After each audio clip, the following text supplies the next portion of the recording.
Negosyo sa Dalan J. Ambasa, amat-amat na nga nagsugod. Pagtaksanay sang pwesto nagapadayon. Yaring balita nga aton gintutukan.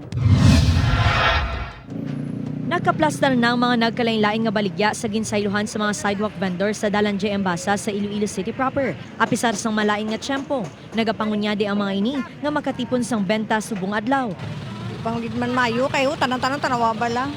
Mag-upa lang. Ang iban ginabantayan ng ilang mga suki nga magpadulong sa ila pwesto. Okay, mga kaluyan, kay mainit. Kung mayroon din masudlan tao, di. Kay mabakal. Sana ito duha ko man lang nga mabalik-balik basta may ates lang. Jutay palang inikon ikumpara sa kadamuon sa mga negosyante nga ginpahalin sa kilid sang dalan. Padayon ng pagtakos ng City Engineer's Office sang 1.8 square meters nga ginhatag nga pwesto sa mga vendors.